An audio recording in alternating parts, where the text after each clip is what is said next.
Hello friends, good morning. Welcome back to a new blog. আমি তানিয়া, আর তানিয়া ব্লগসে তোমাদের সকলকে জানাই অনেক ওয়েলকাম। আশা করি তোমরা সবাই ভালো আছো, আমিও খুব ভালো আছি। আমি তখন মায়ের কাছে আছি, আর সকালবেলায় ঘুম থেকে উঠে ব্রাশ করছি যখন দেখলাম এরকম বাড়ির সামনেই ছোলা ভাঙিয়ে ছাতু বিক্রি হচ্ছে।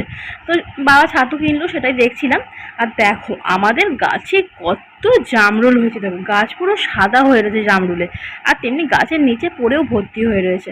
তারপর বাবা বললো, তুই তো যে বাড়ি চলে যাবি, তাহলে কতগুলো জামরুল নিয়ে যাবি। ওই জন্য জামরুল পাড়ার এখানে প্রসেস চলছে। মা, আমি, বাবা সবাই কাজে লেগে পড়েছি সকালবেলায়। কি দারুণ লাগে বলো, এত সবুজ দেখতে। আমাদের ও বাড়িতে প্রচুর গাছপালা, প্রচুর সব রকমের গাছপালা আগে ছিল। আগে আম, জাম, লিচু, তারপরে তোমার বিভিন্ন ধরনের লেবু গাছ ছিল, নিম গাছ ছিল, খেজুর গাছ ছিল, কুল গাছ ছিল, মানে এমন কিছু গাছ ছিল না যে আমাদের বাড়িতে ছিল না। আতা গাছ ছিল, বাতাবি লেবু গাছ ছিল। এখন অনেক গাছই নেই বলতে গেলে।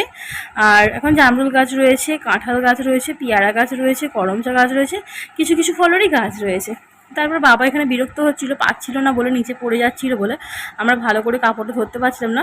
আমি বললাম, তুমি যাও, আমি এখানে পারার চেষ্টা করছি।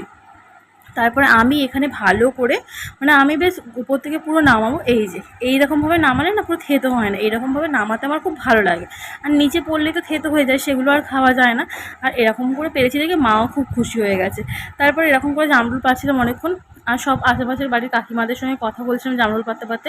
প্রচুর জামরুল পেরেছি, প্রচুর জামরুল খেয়েওছি। কী বলবো, নিজেদের কাছে জিনিসটা একটা আলাদা রকম ব্যাপার, যে গাছ থেকে তুমি পেরে খাচ্ছ, সেটা যেমনই টেস্ট হোক, বাজার থেকে কেনার থেকে কিন্তু হাজার গুণে ভালো হয়। আমাদের কিন্তু জাম গাছের পাশে এই জামরুল গাছের পাশে জাম গাছও ছিল, সেটাই ঝড়ে পড়ে গিয়েছিল, তাই মানে কেটে দিয়েছিল আর কি।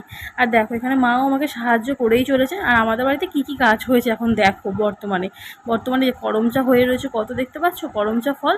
তো কত কাঁচা লঙ্কা ধরেছে, তারপর লাউ শাক, কুমড়ো শাক বসিয়েছে বাবা। আর দেখো এই লেবু গাছটায় এত লেবু ধরেছে যে গাছটা পুরো ঝুঁকে গেছে, কিন্তু লেবুগুলো এখন তেমন ভালো রস হয়নি। আর দেখাচ্ছিলাম আমাদের বাড়ির গাছপালাগুলো, দেখো কত কাঁঠাল ধরেছে, তোমরা কি দেখতে পেলে? আমরা গাছে আমরাও ধরেছে ছোট্ট ছোট্ট। সব কিছু গাছই মোটামুটি এখনও আছে। আর এত ঠান্ডা জায়গাটা কি বলবো। তারপরে মা এক গ্লাস লেবু দিয়ে বাতাসা দিয়ে শরবত করে দিল, সেটাই ঢকঢক করে খেয়ে নিলাম। তারপর দিদির ছেলে এখানে একটা বোকোভার কিনে রেখে গেছে, সেখানে একদম পয়সা ছিল না। আমার কাছে কতগুলো খুচরো পয়সা ছিল, সেগুলোই বোকোভারে দিয়ে দিলাম।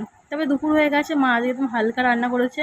তোমার দাদাভাইয়ের জন্য ডিমের ঝাল, মাছের ঝাল, ডাল, আর আমার জন্য ছিল শুধু মাছের ঝাল আলু ভাতে দিয়ে। আর মাকে যা যা বলেছিলাম তাই। আজকে তো বাড়ি যাওয়ার কথা ছিল না, বাড়ি যাওয়ার কথা ছিল বৃহস্পতিবার। তো হঠাৎই তখন দাদাভাইয়ের কাজ হালকাভাবে চলে এসেছে আমাকে নিতে। তো এইরকমই হালকা খাবার দাবার, আজকে খাওয়া দাওয়া করে একটু রেস্ট নিয়ে এখন রেডি হয়ে গেছি। আর গরমে বেজায় অবস্থা, মানে নাজেহাল হয়ে যাচ্ছি।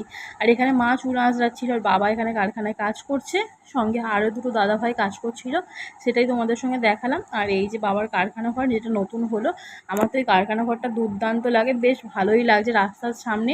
আর দেখো আমাদের বাড়ি থেকে বেরিয়ে এরকম একটা এয়ারটেল টাওয়ার, খুব সুন্দর লাগে বাড়ির সামনে।